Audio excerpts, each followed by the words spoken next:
그녀에게 편지를 쓰는 것이 자신의 미안 이젠 되도록 편지 안 드리겠습니다. 이 작품이고 뭐 어렵지 않은 수필이었어. 그치?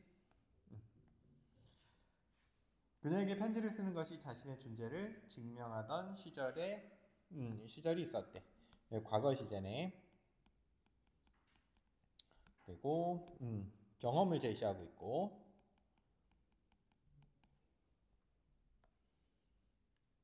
또 이런 과거 시제를 통해 가지고 우리가 알 수 있는 게 뭐야? 있었다라고 했으니까 지금은 그렇지 않다라는 뉘앙스지 어감 자체가. 그러니까 상황에 변화가 있음을 암시하고 있다. 맞는 선지가 되겠네. 사랑하는 사람에게 보내는 편지만큼 표현의 욕구로 흘러넘치는 것도 없다. 무언가를 표현하지 않고는 견딜 수 없는 시간들이 편지를 쓰게 한다. 이걸 보면 현재형으로 바뀌었잖아. 그치? 옛날엔 이랬는데 지금 생각해보니까 그는 그녀에게 자신의 사랑이 얼마나 어렵고 진정하며 운명적인가를 설명하고 싶었다. 이 편지로 뭐를 하고 싶어 했어? 이렇게 하고 싶어 했어. 편지의 목적이야. 난 너를 얼마나 사랑하는지 그런 것들을 구구절절 이제 쓰는 거지. 아름다운 미사여구와 내가 너를 얼마나 어떻게 사랑하는지 설득하거나 매혹시키는 방법이 될 수 있어. 그러나 모든 사랑의 편지는 마지막 순간 도구적이지 못하다. 이 도구, 사랑의 마음을 전달하는 도구가 곧 뭐라는 거야? 편지라는 거야. 하지만 이 마지막에서만큼은 도구적이지 못하대. 세상의 모든 글쓰기가 최후의 순간에는 처음에 품었던 소소한 의도를 배반하는 것처럼 그 통제할 수 없는 익명의 욕구가 그 편지의 현실적인 목표를 잊어버리기 만들기 때문이다. 그래서 그런 이유로 모든 사랑의 편지에는 아무 전원도 들어있지 않대. 자, 한번 보자. 통제할 수 없는 익명의 욕구가 그 편지의 현실적인 목표를 잊어버려 만들지 못하기 때문 뭐에 대한 이유야? 도구적이지 못한 것에 대한 이유지.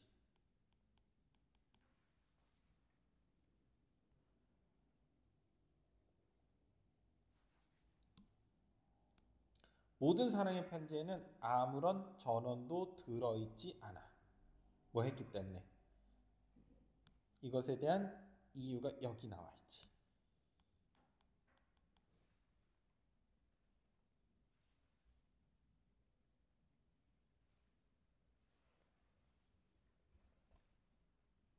자, 다시 한번 보자. 여기가 좀 어려웠지, 어려웠으면. 그치? 편지는 마지막 순간. 마지막 순간이라는 건 언제일까? 무슨 순간일까? 이별의 순간?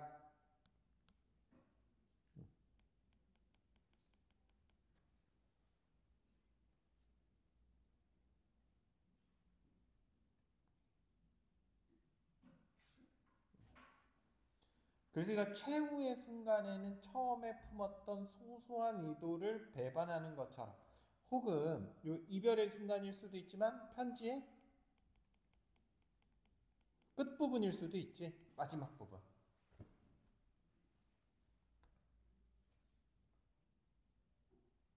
이 글쓰기뿐만이 아니라 우리가 처음에 시작할 때의 마음과 마지막에 끝낼 때의 마음이 조금씩 다르잖아.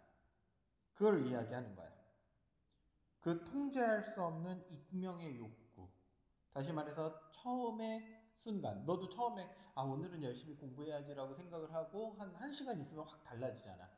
그러니까 이 처음에 품었던 그 소소한 의도를 스스로 배반한다고. 음. 그 통제할 수 없는 익명의 욕구가 뭐야? 2분만 잠깐, 3분만 잠깐.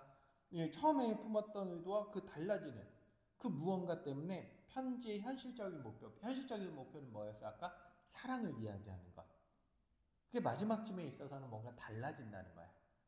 이건 편지를 자체로도 이야기할 수 있지만 그 사랑하는 과정. 처음에는 아름다웠다가 나중에 이제 점점 그것들이 무뎌지는 그 순간들. 이해됐니? 음. 그런 의미로 사랑의 편지에는 아무 이야기도 들어가 있지 않다. 다시 말해서 처음의 의도와 마지막의 마음이 다르기 때문에 이거는 다 아무 의미도 없는 거라는 거야. 음. 여기까지 이해됐어? 거기에는 결정적인 정보나 주장이 들어있지 않다. 여기에는 어디야? 요거는 편지가 되겠지. 다만 내 고백을 누군가가 들어준다는 충만한 느낌. 희미한 불빛 아래서 스스로 옷을 벗어야 할 때처럼 주체할 수 없는 부끄러움 따위. 고백이란 결국 2인칭을 경유하여 1인칭으로 돌아온다. 2인칭은 뭐야? 너잖아. 1인칭은 뭐야? 나잖아. 이 얘기를 다시 풀어서 하면 그의 들끓는 고백의 언어들은 고스란히 자신에게 돌아왔다. 그냥 내가 쓰고 싶은 말을 썼을 뿐이라는 거야. 편지는.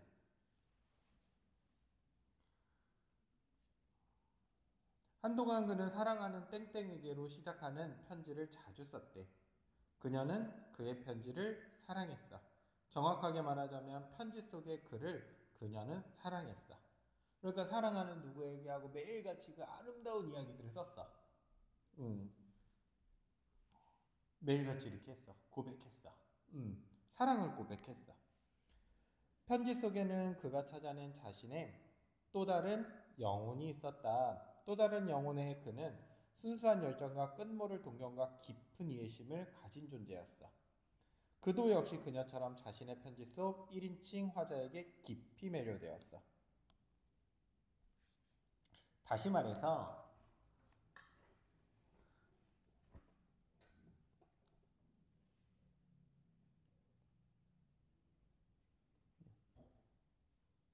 1인칭 화자에게 깊이 매료되었다는 건 내가 쓴 편지 속 나에게 매료됐다는 뜻이야. 그녀를 진짜로 사랑하는 마음보다 그 글, 표현 이런 걸 하고 있는 나한테 스스로 만족하고 매료되는 것. 음.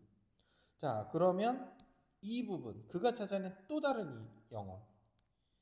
이거는 그녀를 백만큼 사랑하면서도 편지에서는 어떻게 쓴다는 거야? 천만큼 사랑한다고 쓴다고. 음. 왠지 그녀에게 모든 걸 바칠 듯한 그런 말. 실제로는 그렇지 않은데. 편지 속에 나는 이래. 음. 이해됐니? 음. 그럼 이 또 다른 영혼 뭐라고 할 수 있겠어? 이상화된. 뭔가 그 사랑의 존재로서 완벽한 그 사랑. 그러니까 스스로도 막 매료돼. 하지만 너무 뻔해서 가혹했던 지리멸렬한 시간들 속에서 그는 편지 속에 1인칭 주체를 잊어버렸다. 편지조차 쓸 수 없는 시간들이 무심하게 지나가고, 다시 말해서 예전에 처음에 편지를 쓸 때는 그 사랑하던 마음, 널 너무 사랑해 막 천의 마음을 했는데, 그러다가 쭉 서로 익숙해지면 여자한테 막 편지 써줘 안 써줘? 잘 안 써준다는 거야. 그렇게 무심하게 지나가 버렸고 다시 편지를 쓰고 싶었을 때 그는 이미 편지 속에 그 예전의 그 열정을 가졌던 나, 그만큼 그녀를 사랑한다고라도 말할 수 있었던 나, 이제는 이것도 안 되는 거야. 10 정도밖에 안 되는 거지. 그런 사람은 이미 되지 못해. 그는 편지 속의 글을 연기하는 것이 부끄러웠고 자신의 비루함을 뼛속 깊숙이 실감했다. 다시 말해서 뭐를 인지했어? 실제 자신과 이상화된 자신의 간극을 자각해버렸지. 스스로 느껴버렸어.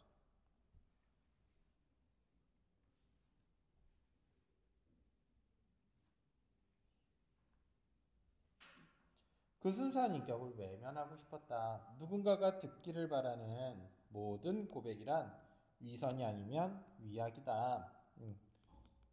이상화한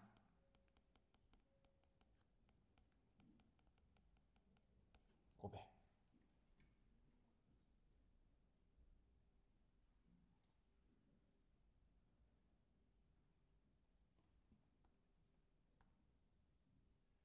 꼭 뭐 하면 막 인스타에 올리는 애들 있잖아. 그런 거.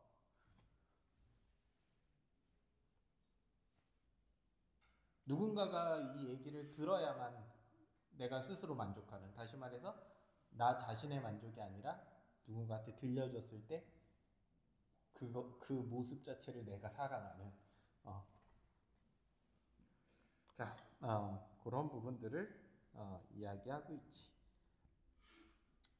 문제는 따로 안 풀어줘도 괜찮을 것 같아. 이 정도면, 그치? 충분히 다 풀 수 있을 것 같아.